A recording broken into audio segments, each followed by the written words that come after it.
Doctor Ragini Sonkar.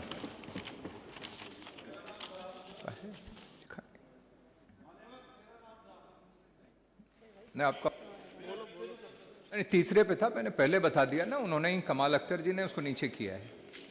अब आपका 14वें पे है, 16वें पे। अधिष्ठाता महोदय, आदरणीय अधिष्ठाता महोदय, मैं आपका आभार व्यक्त करना चाहूँगी कि आपने मुझे वंदे मातरम पे हो रही चर्चा में भाग लेने का अवसर दिया। 1875 में जिस समय देश गुलामी की जंजीरों से जकड़ा हुआ था, जिस समय देश में हर तरफ महामारी थी, जिस समय देश का किसान जो है वो भारी लगान दे रहा था, जिस समय देश का हर जवान ब्रिटिश हुकूमत की गुलामी कर रहा था, जिस समय देश की बहू बेटियों की आबरू हर रोज लूटी जा रही थी, उस समय बंगाल के कोने से आवाज आई वंदे मातरम। बंकिम चंद्र चटर्जी जी के द्वारा लिखा गया और रविंद्रनाथ टैगोर जी के द्वारा गाया हुआ ये गीत लड़ाई का, देश की स्वतंत्रता की लड़ाई का हथियार बना। इस देश की स्वतंत्रता की लड़ाई के लिए वंदे मातरम कहते हुए लोगों ने अपने प्राणों की आहुति दे दी। ये किसी जाति विशेष के लोग नहीं थे, ये किसी धर्म विशेष के लोग नहीं थे, इसमें महिलाएं भी थी, इसमें इस देश के हर एक व्यक्ति का योगदान रहा, जिसकी वजह से आज हम इस आजाद भारत में सांस ले रहे हैं। अध्यक्ष जी, आज राष्ट्रगान के, राष्ट्र गीत के 150 वर्ष पूरे होने पर हम इस चर्चा को करा रहे हैं, लेकिन क्या सरकार वंदे मातरम इन शब्दों को क्या समझती है, इनकी मान और मर्यादा को समझती है? वंदे मातरम का अर्थ है वंदना माँ की, भारत माँ की। किसी भी माँ की वंदना उसके बच्चों को दुख पहुंचा करके, उसके बच्चों के साथ अत्याचार करके कभी भी नहीं की जा सकती। अधिष्ठाता महोदय, यह सरकार की कैसी मात्र वंदना है जहां हर रोज माँ के बच्चों के साथ अत्याचार हो रहा है, उनको तिरस्कृत किया जा रहा है। इस सरकार में हम आई लव जय श्री कृष्ण कह सकते हैं, हम आई लव वाहे गुरु कह सकते हैं, हम आई लव जीसस कह सकते हैं, लेकिन आई लव मोहम्मद कहने पर इस प्रदेश के बच्चों को गिरफ्तार किया जा रहा है। क्या ये है वंदे मातरम? मैं कहना चाहूंगी अधिष्ठाता महोदय, आज जब प्रदेश का युवा नौकरी मांग रहा है तो उस पर डंडे बरसाए जा रहे हैं। क्या ये है वंदे मातरम? आज हर जिले के कोने कोने में कहीं ना कहीं हर रोज अखबारों में हम सुन रहे हैं कि किसी महिला को सताया जा रहा है या तो जलाया जा रहा है। क्या ये है वंदे मातरम? आज इस सरकार में जो दलित हैं उनकी मौतों का आंकड़ा छुपाया जा रहा है। गोंडा में संजय सोनकर को पुलिस के द्वारा मार मार कर, पीट पीट कर उसकी हत्या कर दी गई। क्या ये है सरकार का वंदे मातरम?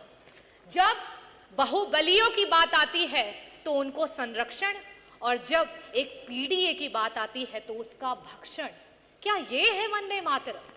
जब हम बात करते हैं एक आम आदमी की तो वो महंगाई की मार में चलता चला जा रहा है। क्या ये है वंदे मातरम?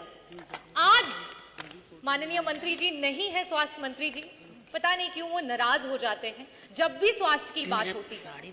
लेकिन जब अभी कुछ दिन पहले इसी सदन के कैबिनेट मिनिस्टर, जब उनको हार्ट अटैक आया और सरकारी अस्पतालों के इस प्रदेश के उप मुख्यमंत्री, स्वास्थ्य मंत्री और कैबिनेट मंत्री दर दर की ठोकरें खा रहे थे और आपका जो विभाग है वो गिड़गिड़ा रहा था इलाज के लिए, और समाजवादियों के द्वारा बनाए गए मेदांता में जाकर के उनका इलाज हो पाया। आज स्वास्थ्य का ये हाल है उत्तर प्रदेश में। क्या ये है वंदे मातरम? आपके पास तो तब भी इलाज का एक रास्ता था उन गरीबों के लिए। सोचिए, आज बहुत बड़ी बड़ी बातें कर रहे थे कि मुख्यमंत्री विवेकाधीन कोष से 1300,000 करोड़ का फंड जो है वो लोगों को मदद के लिए आया, लेकिन आज भी 5 लाख लोग प्रदेश में हार्ट अटैक से और 2.5 लाख लोग कैंसर से प्रतिदिन मरते जा रहे हैं, ना उन्हें इलाज मिल रहा है, ना उनको दवाइयां मिल रही हैं। क्या ये है वंदे मातरम? मैं अध्यक्ष जी ये पूछना चाहती हूं कि ये सरकार जो बार बार बताती है कि आप वंदे मातरम को नहीं पूछते हो, वंदे मातरम नहीं बोलते हो, क्या सिर्फ मुंह से बोलना है वंदे मातरम? वंदे मातरम का असली इम्तिहान तो धरातल पर होता है, और धरातल पर उस माँ के बच्चों के साथ हर रोज अत्याचार हो रहा है, हर रोज वो पीड़ा सह रहा है। क्या ये है आपका वंदे मातरम? आदरणीय अध्यक्ष जी, मैं ये कहना चाहूंगी कि हमारे पुरखों ने, हमारे पूर्वजों ने, वो किसी एक जाति और धर्म के नहीं रहे। उन्होंने हंसते हंसते कफन को चूम लिया, फंदे को चूम लिया, तब हमें आजादी मिली है। और मैं चाहूंगी कि यहाँ सदन में बैठा हुआ प्रत्येक व्यक्ति उनके बलिदानों को याद करे और असली वंदे मातरम को ये सरकार धरातल पर ले करके आए। मैं पुष्प तो नहीं अर्पित कर सकती, लेकिन मैं शब्द चढ़ाती हूं। हिंद जिनकी जान था, मैं शब्द चढ़ाती हूं। हिंद जिनकी जान था, नाम हिंदुस्तानी जिनका मजहब हिंदुस्तान था।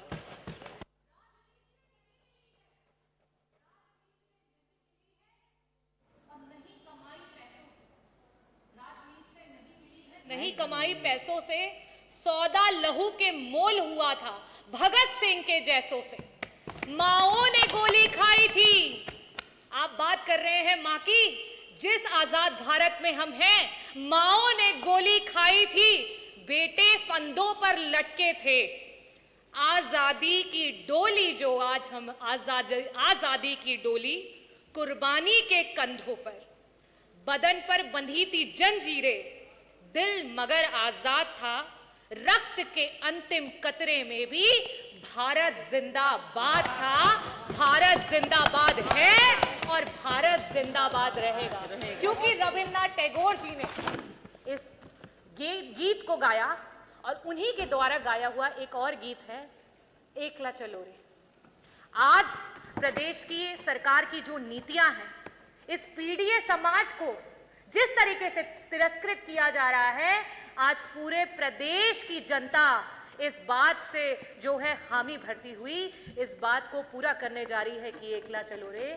যদি তোমার ডাক শুনে কেউ না আসে, তুমি একলা চলো রে, একলা চলো, একলা চলো, একলা চলো, একলা চলো রে। এই ভারত আমাদের জান, আমাদের স্বাভিমান, और এই ভারতের জন্য আমরা আমার জানটা দিতে পারছি। बहुत बहुत धन्यवाद। भारत